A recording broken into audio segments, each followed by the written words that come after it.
Today's episode is going to be something near and dear to our heart and something that we just observed yesterday, in fact. And it's the parent-child relationship when there's competition involved. Yeah. And we were talking about this last night, and the parent wants the kid to be happy, so wants the kid to win, thinking winning is going to make them happy. Yeah. The kid wants to make the parent happy, so the kid wants to win, thinking that's going to make the parent happy. Yeah. And then what we kind of discovered is it's making everybody miserable. Yes. So what was the story that you saw yesterday? The story I saw is I walked to Starbucks, and when I was in the Starbucks, there was probably like a 10-year-old boy in a football jersey, and he was sitting at the table just bawling his eyes out. And the mom is sitting there lecturing him on if he wants the ball, he needs to talk to the coach and all this stuff. She's going on, and he's just crying. And I'm like, he's 10 years old playing football. Like he should be enjoying it and having fun.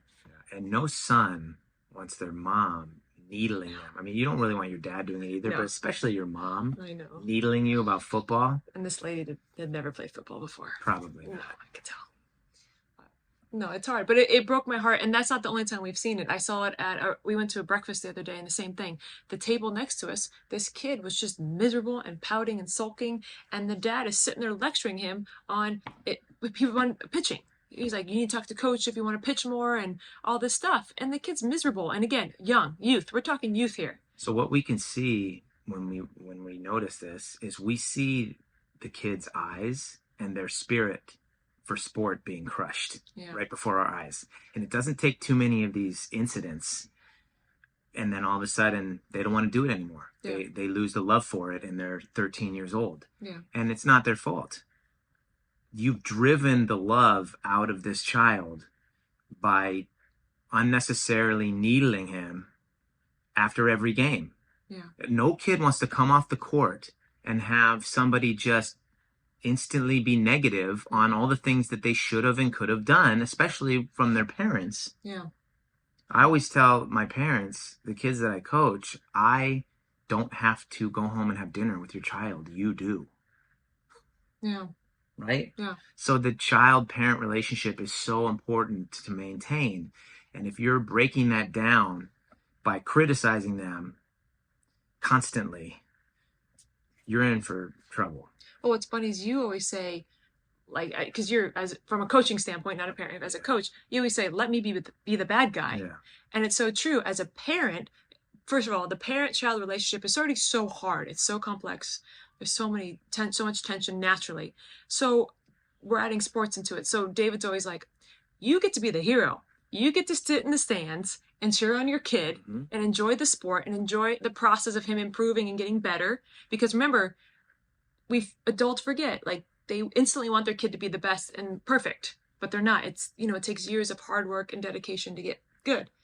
And so you always say, sit in the stands, cheer on your kid, have fun. When they get out of the pool, great job, I'm proud of you, you worked hard. And then let the coach, assuming it's a good coach, and if it's not a good coach, find a new program. But if it's a good coach, you got to trust him and know that he's going to correct the kid. And like you said, we were talking about this the other night, you said coaches know what the kids need to work on. Good coaches do. So what you see as a parent may not be what's best for your kid right now, but your coach knows, and he knows what stepping stones he needs to succeed. So like a lot of times with coaching, when we coach, we'll just see a kid like, dribbling correctly, and we're just, that's amazing, that's progress, or just doing a great pass, and he's seeing the passing lane. But all the parent sees is, my kid didn't score. Right? Whereas as a coach, it's like, no, you see the progress and you see the little things. But also what coaches do is they discern what needs to be said and what doesn't need to be said. So a coach may see 4 things that the child is doing wrong. He may choose to say one of those things. He may choose to say none of those things, depending on what the situation is. Right? So he's making a judgment based on how he knows that child and where that child's been through and where they're coming from and what they need in that moment. And then other kids will do one thing wrong, and I'll lay into them because that's what they need. That's where they're at. They know better, type of thing. And so what you said, I want to circle back to what you said, because I don't want it to get lost. It's so important. You said if it's a good program, let the coach coach. Trust the coach. And there's tons of great youth programs. Yes. So if you found that coach that's good, respectful, but rule-based, teaching life lessons, teaching fundamentals, then you let that coach do the thing to your kid. Yeah. And teach them up, and back you up, because that coach is going to back up what you're saying at home. He's your friend. Yeah. But if you're in a program where you don't have that coach, you need to find a new program. That's it.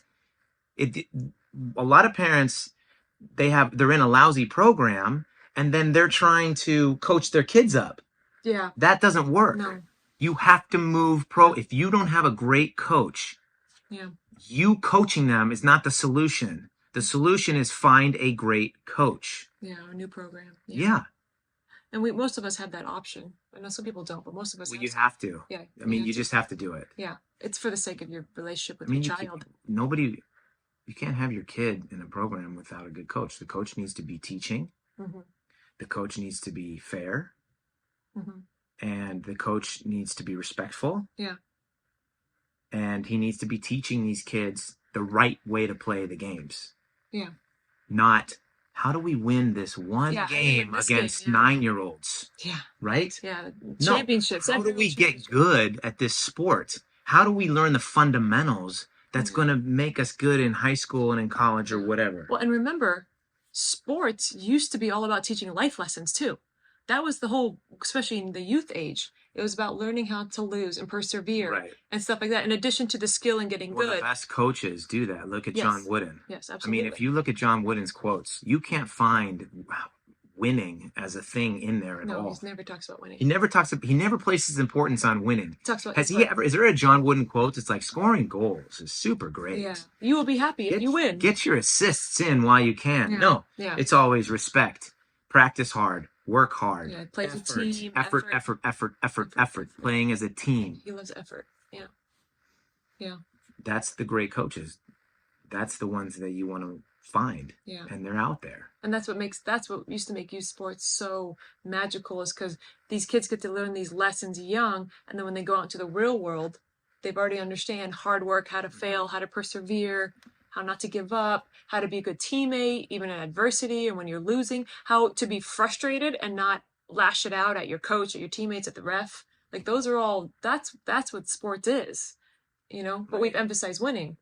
So we started with saying that the kids are trying to make the parents happy by winning. Yes. And the parents want the kids to win so that they're happy. Mm-hmm. And we should switch that to, the parents should want the kids to exercise maximum effort. Yeah. Work hard. Right.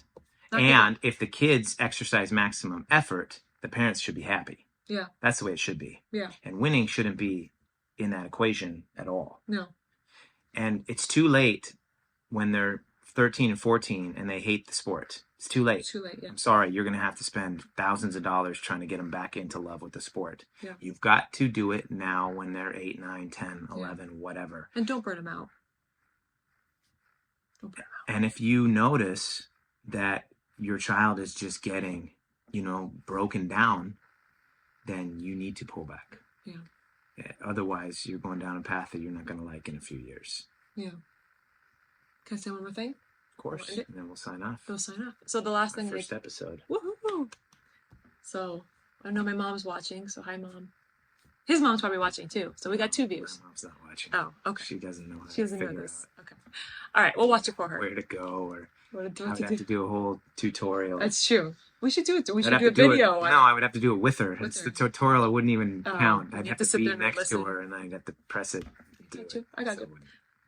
Okay. The last thing I just want to say is the one thing in addition to this thing of emphasizing winning, because a lot of us, we equate winning with success.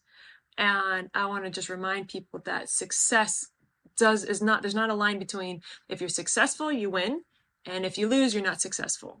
Successful should be about progress. And when we get better and watching the kids improve, that as a parent, we should look at and be like, that's success, and getting better and improving. That's success. Success is peace of mind, attained only through self-satisfaction and knowing you made the effort to do the best of which you're capable. Not really, but pretty close. It's pretty good. What an incredible human. All right. Our first episode of You're Not Gonna Watch This. Nobody's watching. No one's gonna watch. We didn't even know the name of our own podcast. Hope you liked it.